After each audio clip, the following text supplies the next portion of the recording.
टूनी बहू, ये क्या तुम मेरे बेटे की पैसे बर्बाद करना चाहती हो? अब कोई सोने की गहने नहीं खरीदनी है। मेरे पास जो गहने हैं उसे ही तुम मेरे मरने के बाद पहनोगी। टूनी और कालू कौवे की शादी हो गई रहती है। कालू की माँ गोरी कौवे बूढ़ी हो गई रहती थी। वहाँ दिन भर अपने घोंसले में ही रहती और अपने बहू को ताने देती रहती थी। कालू बेटा, अब मैं बूढ़ी हो गई हूँ तो तू मेरे लिए बाहर से खाने को कुछ भी नहीं लाता है। मुझे गुपचुप खाने की बहुत मन हो रही है। गोरी अपने बेटे से बातें करती रहती है तो वहाँ टूनी आती है। कालू जी, आप मेरे लिए सोने की गहने लेने जाने वाले थे। घर की अब सारी काम हो गई है तो अब हम चले गहने लेने के लिए। टूनी बहू, ये क्या तुम मेरे बेटे की पैसे बर्बाद करना चाहती हो?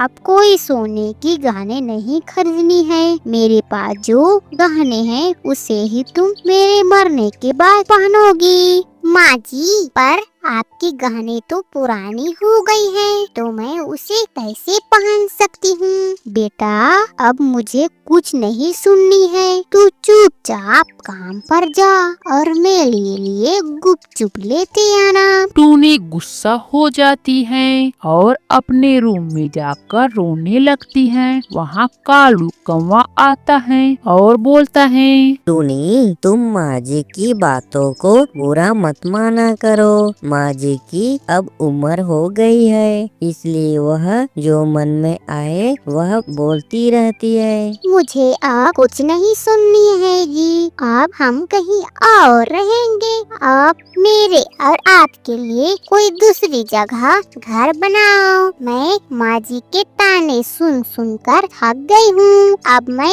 एक साथ मिलकर नहीं रह सकती हूँ। टूनी, तुम भी ना अजीब बात करती हो। भला माँ जी अकेले कैसे रह सकती है? माँ जी की उम्र भी हो चुकी है। अब हम ऐसे उनके बुढ़ापे समय में उन्हें नहीं छोड़ सकते हैं। अगली सुबह होती है तो टोनी उड़ती हुए अपनी सहेली हरियाली तोती के पास जाती है। हरियाली बहना, मैं अपनी सास से तंग आ चुकी हूँ। मेरी सास हमेशा ही मुझे रोक टोक करती रहती है और ताने देती रहती है। मैं क्या करूँ? मेरी सास का मुझे समझ नहीं आ रही है। टूनी, तुम्हारी सास तो बूढ़ी हो गई है तो तुम एक काम करो, तुम अपनी सास को जंगल लेकर चली जाओ और जंगल में छोड़कर वापस आ जाना। फिर तुम्हारी सास जंगल में किसी जानवर बाज के शिकार बनकर मर जाएगी। तुम ठीक बोल रही हो हरियाली, मैं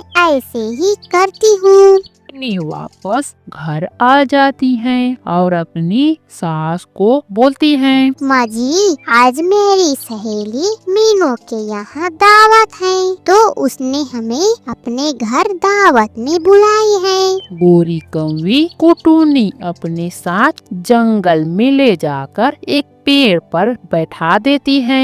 माँ जी, मुझे जोरों की प्यास लगी है तो मैं पानी पीकर आती हूँ। आप यहीं रुकी रहो। बहू, मैं अकेले यहाँ क्या करूँगी? अकेले यहाँ रहने में मुझे डर लगेगी। टुनी अपनी सास को छोड़कर वहाँ से सीधे अपने घर चली जाती है। उसी रास्ते में बाज सेब की फल को लेकर गुजरते हैं तो उसे गोरी कौवी दिखाई देती है। बेटा, मैं अपने बहू के साथ यहाँ आई थी लेकिन मेरी बहू कहीं चली गई है तो तुम मुझे अपने घर छोड़ दो। बाज सोचता है कि यहाँ तो बूढ़ी कौवी है और बूढ़ी कौवी को खाना यानी मेरी बेइज्जती है। यहाँ सोचकर बाज गोरी कौवी को नहीं खाता है और गोरी कौवे को सही सलामत उसके घर छोड़ देता है। अगली सुबह टूनी जंगल अपने सहेली के पास जाती रहती है तो उसे बाज पकड़ लेता है। उसे हरियाली तोड़ी देखती है और सीधा गोरी कौवे के पास जाती है।